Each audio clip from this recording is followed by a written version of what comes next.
রাজা গোপাল ভাঁড়।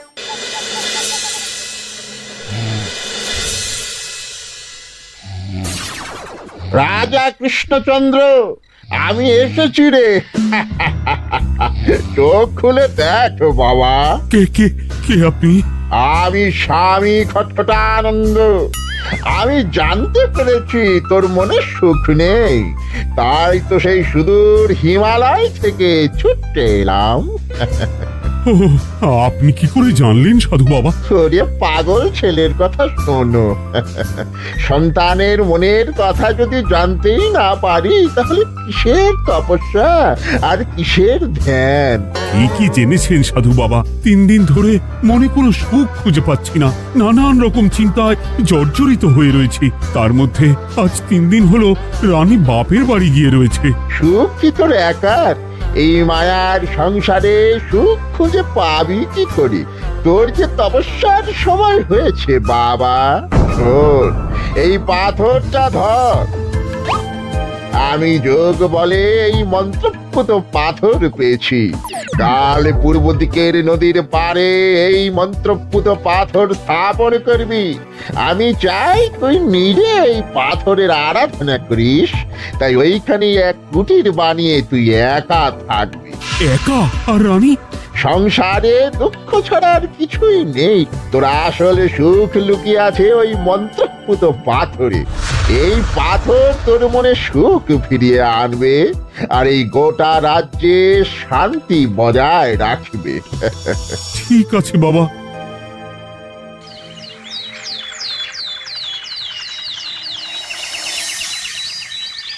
জয় বাবা খটখটানন্দের জয়। কি তার জ্যোতি, কি তার ব্যক্তিত্ব, আহ কি তার কণ্ঠস্বর! এই মন্ত্রপুত পাথর আমার এবং এই রাজ্যের সকলে সুখ শান্তি ফিরিয়ে আনবে। আজ থেকে আমি সাধু বাবার পরামর্শ মতন এখানেই থাকবো। তোমাদের যার যা যা বক্তব্য আমাকে এখানে এসেই বলবে। কোনো চিন্তা করবেন না মহারাজ, আমি সব সামলে নেব।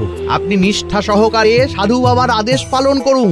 মহারাজ, যার নামেই খট তার কথাই ভরসা করা কি ঠিক হবে? একটা সামান্য পাথর কি করে সুখ ফিরিয়ে আনবে মহারাজ? বিষয়টা কি খটখটানন্দের মতন খটকার নয়? এটা মোটেই সামান্য পাথর নয় গোপাল, এটা মন্ত্রপুত পাথর। আর এসব হচ্ছে বিশ্বাসের ব্যাপার। শুধু তোমার মতন ভাঁড় দিয়ে কি আর রাজ্য চলে? রাজ্য চালাতে গেলে ভক্তি, শ্রদ্ধা, আশীর্বাদও দরকার হয়।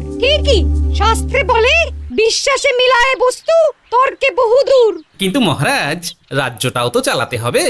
আপনি এখানে থাকলে এই রাজ্যের কি হবে মহারাজ? একবার ভেবে দেখুন, সাধু বাবা আসল না হয়ে নকলও তো হতে পারে। দেখো গোপাল, তোমার যদি মনে বিশ্বাস না থাকে তাহলে আমি বলবো তুমি আর এখানে এসো না। তবে সাধু বাবার নামে কোনো বাজে মন্তব্য আমি শুনবো না। আমি চাই না আমার এই অবিশ্বাসের কারণে আমার রাজ্যের কোনো ক্ষতি হোক। আর আমি এই রাজ্যের মন্ত্রী, আমি থাকতে তোমাকে রাজ্য নিয়ে বেশি ভাবতে হবে না। তুমি এখন যাও তো গোপাল, যাও। মহারাজকে আর বিরক্ত করো না। পাল না থাকলে এ রাজ্যের কিছুই এসে যাবে না।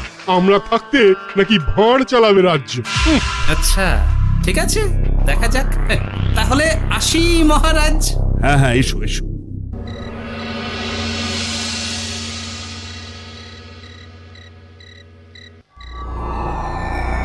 মহারাজ, রানী, তুমি ফিরে এসেছো? এ আমি কি শুনছি মহারাজ? আপনি নাকি প্রাসাদে ফিরবেন না ঠিক করেছেন? হ্যাঁ রানী, তুমি ঠিকই শুনেছো। আমি আর প্রাসাদে ফিরবো না। আমি এখানে থেকে ওই মন্ত্রপুত পাথরের আরাধনা করব। কে না কে এসে আপনাকে বলল আর আপনি প্রাসাদ ছেড়ে এই কুটিরে থাকবেন? আপনার শরীর খারাপ করবে মহারাজ, আপনি ফিরে চলুন। কে না কে নয় রানী, স্বামী খটখটানন্দ খুব বড় সাধু। উনি যোগ বলে আমার দুঃখের কথা জানতে পেরে সেই হিমালয় থেকে ছুটে এসেছেন আমাকে ওই পাথর দিতে। তুমি আমায় ফিরতে জোর করো না রানী। আর আপনার রাজ্য, আপনার প্রজারা, তাদের কি হবে মহারাজ? সে নিয়ে তুমি ভেবো না রানী। আমি এখানে বসেই মন্ত্রীকে দিয়ে সবটা সামলে নেব। তাহলে আমিও আপনার সাথে এখানে থাকবো। আপনাকে ছাড়া আমি প্রাসাদে ফিরবো না। তা হয় না রানী, সাধু বাবা আমাকে একা থাকতে বলেছেন। এসব ধ্যান, যোগ, আরাধনা একা করতে হয়। গোপাল সবটা জানে মহারাজ। আমার সামনেও নাম করবে না রানী। গোপালের কত বড় সাহস তুমি ভাবো একবার। ও বলে সাধু বাবা ভণ্ডও হতে পারে। আমার তখন ইচ্ছা করছিল ওর মাথার যে কটা চুল আছে সেটাও ছিঁড়ে নিতে। না, আমি আর গোপালের মুখ দেখতে চাই না। আপনি উত্তেজিত হবেন না মহারাজ, আপনি বিশ্রাম করুন, আমি আবার কাল আসবো।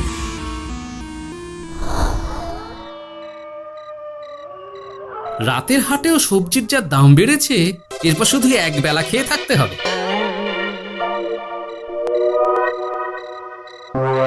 কি হে ভোলা, বাড়ি না গিয়ে এখানে বসে আছো কেন? দুঃখের কথা কি আর বলবো তোমায় গোপাল দাদা। বলোই না, শুনে দেখি। সামনে বর্ষা আসছে, বাড়ির ছাদটাও মেরামত না করলেই নয়। কিন্তু আমার কাছে তো এখন এত টাকা নেই, তাই ওই গিন্নির সাথে পরামর্শ করে গেলাম মহারাজের কাছে সাহায্য চাইতে। থামলে কেন, পুরোটা বলো। কি আর বলবো গোপাল দাদা, মহারাজের উত্তর শুনে আমি তো অবাক। সবই তো বুঝলাম ভোলা, কিন্তু আমার যে কিছুই করার নেই। সাধু বাবা বলেছেন আজ থেকেই রাজ্যের সব সুখ দুঃখের দায়িত্ব ওই মন্ত্রপুত পাথরে। তুমি চিন্তা করো না, এক কাজ করো, তোমার সমস্যার কথা গিয়ে ওই মন্ত্রপুত পাথরের কাছে জানাও। আর তোমরাও আজ থেকে তোমাদের যা চাওয়া পাওয়া আছে সব গিয়ে ওই পাথরকে জানাবে। যা করার পাথরই করবেন। একবার যদি ওই সাধুকে হাতের কাছে পাই না, তাহলে ওই পাথর দিয়েই বেটার মাথা ফাটাব। কিছু বললে গোপাল দাদা? না, কিছু বলিনি। যাও, তুমি বাড়ি যাও, চিন্তা করো না, দেখি কি করা যায়।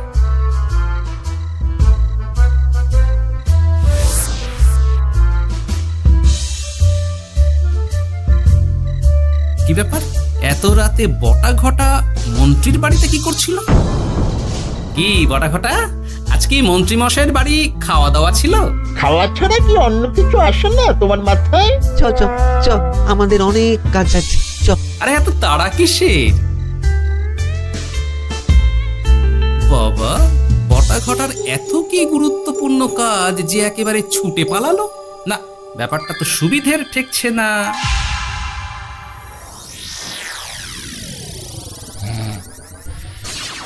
রাজা কৃষ্ণচন্দ্র, ওঠ বাবা, আমি এসেছি। সাধু বাবা, আপনি এসেছেন? কেমন আছিস বাবা? ভালো আছি বাবা, তবে মনে এখনো পুরোপুরি সুখ খুঁজে পাইনি। সুখ কি তোর একার? কি করে সুখ পাবি বাবা? এখনো তো তুই তোর সব আসক্তি থেকে মুক্ত হতে পারিসনি। আর কি কি করতে হবে আমায় বলে দিন বাবা। একটা কাজ বলবো, করতে পারবি? বলুন বাবা, আপনি যা বলবেন আমি তাই করব। এই রাজপাট তুই ছেড়ে দে, এসব থেকে নিজেকে মুক্ত করে তুই তোর সাধনায় মন দে, দেখবি তার ফল তুই পাবি। কিন্তু তাহলে রাজ্যের কি হবে? কে দেখবে সাধু বাবা? কেন, তোর মন্ত্রী? ওর থেকে ভালো লোক তুই আর পাবি না। ওই হচ্ছে তোর আসল শুভাকাঙ্ক্ষী, আমি যোগ বলে জানতে পেরেছি। আচ্ছা, তাই হবে। আর ওই গোপালটাকে যদি পারেন একটু সাহায্য করবেন বাবা।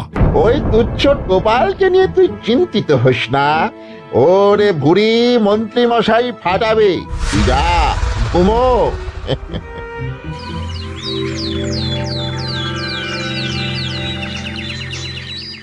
শোনো শোনো শোনো, আজ থেকে মহারাজ কৃষ্ণচন্দ্রের আদেশে এই রাজ্যের ভার এই রাজ্যের মন্ত্রীর। আর মহারাজ নিজে তার কুটিরে নিরিবিলিতে থাকতে চাইছেন। উনি চান না কেউ ওনাকে বিরক্ত করুক। তাই আজ থেকে যার যা সমস্যা সবাই মন্ত্রী মশাইকে জানাবে। মন্ত্রী মশাই যাকে যা বলবেন তাকে তাই শুনতে হবে। শোনো শোনো শোনো। না, মহারাজকে থামাতেই হবে, না হলে বড় বিপদ হয়ে যাবে। যাই।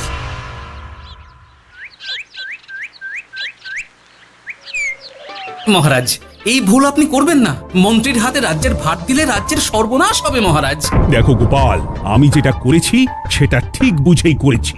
আমার সিদ্ধান্ত আর বদলাবে না, আর এই বিষয় নিয়ে আমি তোমার সাথে কথাই বলতে চাই না। মহারাজ, গ্রামবাসীরা আপনার এই সিদ্ধান্ত খুশি মনে মেনে নেয়নি। সবার কথা একবার ভেবে তারপর সিদ্ধান্ত নিন মহারাজ। একজন বাইরের লোকের কথায় কোনো সিদ্ধান্ত নেবেন না দয়া করে। গোপাল, তুমি যদি সাধু বাবার সিদ্ধান্তে প্রশ্ন তোলার চেষ্টা করো তাহলে আমি বাধ্য হব মন্ত্রীকে বলে এই রাজ্য থেকে তোমায় বিতাড়িত করতে। একজন সেই হিমালয় থেকে আমাদের উপকার করতে এলো, আর তুমি তার বিরুদ্ধেই কথা বলছো। ছি ছি গোপাল, ছি। মজা, কি মজা! শুধু মুদ্রা, শুধু মোহর, যেদিকে তাকাবো শুধু সোনার মোহর আর সোনার মোহর। তুমি কি পাগল হয়ে গেলে? এখন হইনি গিন্নি, তবে এবার সত্যি সত্যি হয়ে যাব। এত সোনার মোহর একসাথে হাতে পেলে কেউ কি সুস্থ থাকতে পারে? আর বেশি দিন বাকি নেই যখন কৃষ্ণনগরের কোষাগারের মালিক হব আমি। আর মহারাজ, মহারাজকে ছেড়ে দেবেন? চিন্তা নেই, মহারাজ কিছুই করতে পারবেন না। তিনি এখন সাধু বাবার আদেশে পাথরের আরাধনায় ব্যস্ত। আর প্রহরীরা, তারা কিছু বলবে না? প্রহরীরা তো এখন আমার গোলাম। মন্ত্রীমশাই, মন্ত্রীমশাই, আমরা এসেছি। ওই তো ওরা চলে এসেছে। ওরা কি করবে? ওরাই তো কোষাগার লুট করতে আমায় সাহায্য করবে। রাজকোষাগার হবে শুধু আমার, আমার, আমার।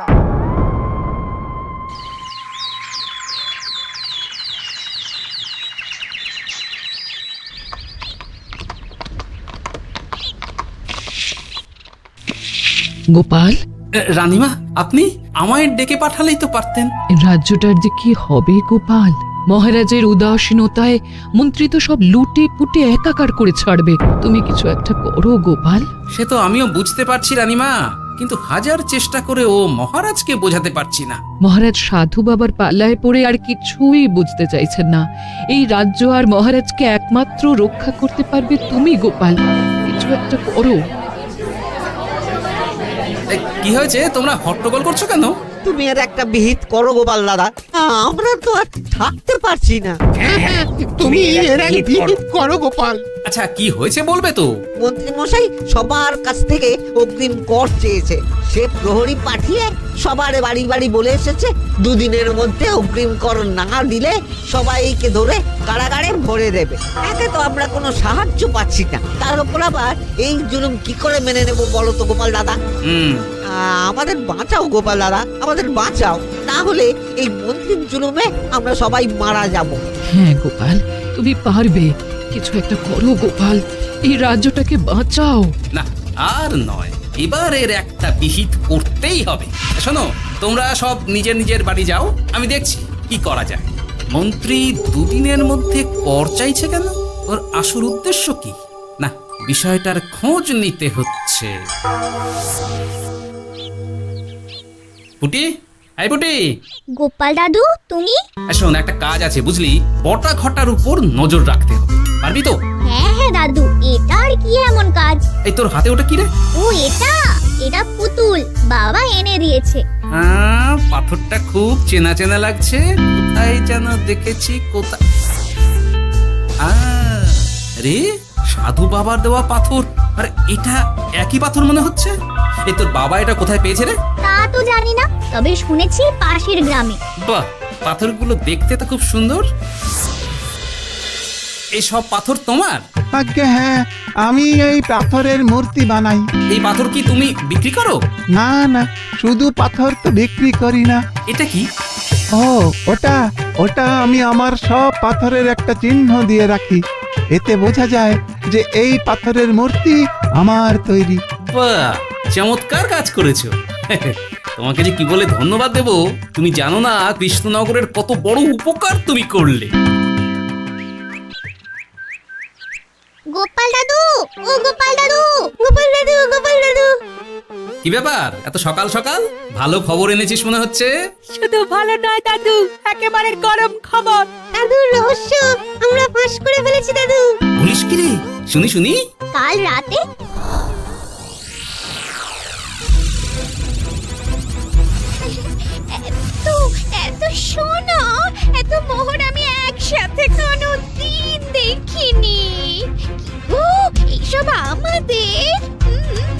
হ্যাঁ গিন্নি হ্যাঁ, এই সব আমাদের সব। ওরে বাবা, আমার তো বিশ্বাসই হচ্ছে না। হাতির গায়ে কাঁটা দিচ্ছে। রে বটা, আজ সাধু সেজে মহারাজের কাছে গেছিলি? হ্যাঁ, মহারাজ তো আজ প্রায় পা ছুঁয়ে প্রণাম করতে যাচ্ছিলেন, কোনো মতে ঠেকিয়েছি।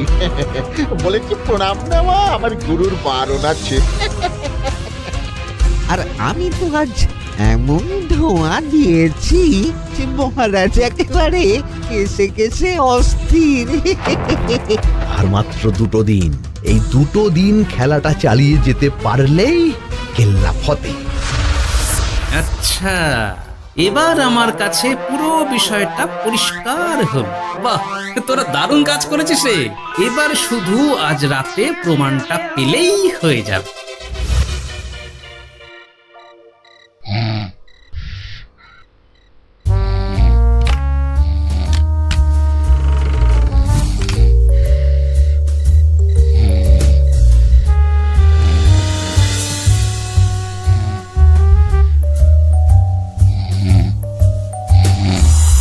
এই তো একে একে 2 মিলে যাচ্ছে।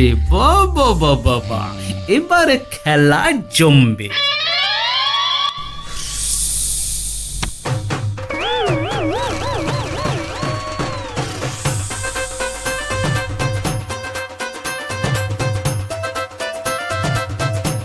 এই ঘটা ঘটা রে, এই ঘরে এত ধোঁয়া এলো কি করে রে? সত্যি তো, এত ধোঁয়া এলো কি করে? ঘরে কি আগুন লাগলো নাকি রে? এই বটা, ওটা কি রে? হ্যাঁ, এ তো ভূত। আমরা তো কিছু করিনি। আমরা কিছু করিনি, বিশ্বাস করো ভূত দাদা, আমরা কিছুই করিনি। তোরা আমাদের পূর্বপুরুষের প্রস্তর খণ্ড নিয়ে এসেছিস। তোদের এত বড় সাহস, আজ আমরা তোদের ঘর মটকাবো। আমরা কোনো খণ্ডমণ্ড নিইনি ভূত দাদা। এই কথা, তুই কি ওনাদের কোনো খণ্ড এনেছিস? না না না না না, আমি তো অমন কিছু আনিনি। আমার মনে হয় ওই আপনাদের কোথাও একটা ভুল হচ্ছে। মহারাজকে ওই পাথর তোরা কোথা থেকে এনে দিয়েছিস? ওটাই আমাদের প্রস্তর খণ্ড, আমাদের 5 পুরুষের সম্পত্তি। ওটা তো আমরা পাশের গ্রামে এক মূর্তি কারিগরের থেকে চুরি করে এনেছি। আপনারা যান না, যান, ওই কারিগরের কাছে ওরকম অনেক পাথর আছে। আমাদের ওটাই চাই। ও বাবা, উনি আবার কে? আমাদের দাদু, 3য় পুরুষ। ও দাদু, এই চুরি ভূত দাদু, ওটা আনতে গেলে না মন্ত্রী মশাই আমাদের খুব মারবে। খা, ওদের মুন্ডু চিবিয়ে খা। না না, ওরকম করবেন না দাদু ভূত, তাতে আমাদের খুব লাগবে। তাহলে বল, মন্ত্রীর আসল উদ্দেশ্য কি? 2 দিন পর ও কি করবে? 2 দিন পরে মন্ত্রী মশাই কোষাগার লুট করে রাজ্য থেকে পালাবেন। এবার আমাদের ছেড়ে দিন দাদু ভূত। তোদের ছাড়তে পারি একটাই শর্তে। বলুন বলুন।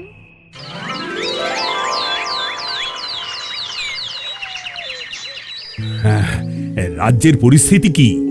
প্রজারা সবাই ভালো আছে তো? হ্যাঁ মহারাজ, সেসব নিয়ে আপনি একদম চিন্তা করবেন না। বাবা, আপনি এসেছেন?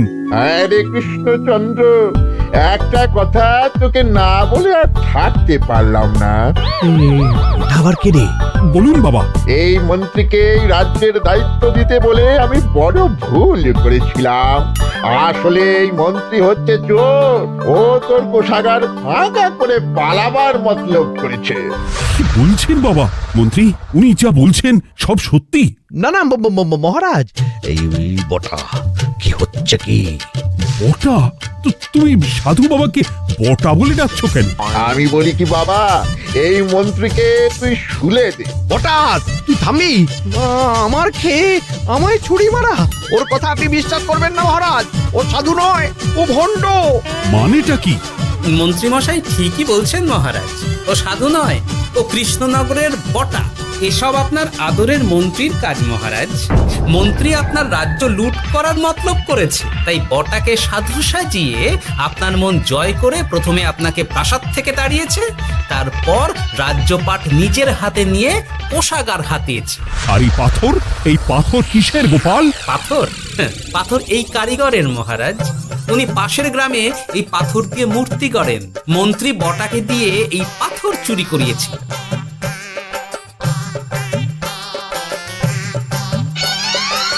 ওই পাথর আমার মহারাজ। আমি তোমায় ছাড়বো না মন্ত্রী, তোমায় আমি শুলে দেব। প্রহরী, প্রহরী! কেউ আসবে না মহারাজ। প্রহরীরা এখন আমার কথা ছাড়া আর কারুর কথা শুনবে না। আমি এখন আপনাদের সামনে দিয়ে আপনার কোষাগার নিয়ে চলে যাব, আর আপনারা শুধু দাঁড়িয়ে দাঁড়িয়ে দেখবেন। রে ন্যাপলা পুঁটি গুলটে, মন্ত্রীকে বেঁধে ফেল। এত সোজা নয় গোপাল, দেখবে? প্রহরী, প্রহরী! চেঁচান চেঁচান, আরো জোরে চেঁচান, কিন্তু ফল হবে না। আপনার প্রহরীরা সব গ্রামবাসীর হাতে বন্দী। আমায় ছেড়ে দিন মহারাজ, আমার ভুল হয়ে গেছে। এমন ভুল আমি আর করবো না মহারাজ, আমায় ছেড়ে দিন। ছেড়ে দেব? তোমার ব্যবস্থা আমি করছি। কিন্তু গোপাল, আমার মনের সুখের কি হবে? আমি কি আর সুখী হতে পারবো না? কেন পারবেন না মহারাজ? রাজার আসল সুখ তো তার প্রজার সুখে। একদম ঠিক কথা বলেছে গোপাল। প্রজার সুখেই রাজার সুখ। ঠিক গোপাল, ঠিক। তুমি না থাকলে যে আমার কি হতো? জয় গোপালের জয়! জয় গোপালের জয়।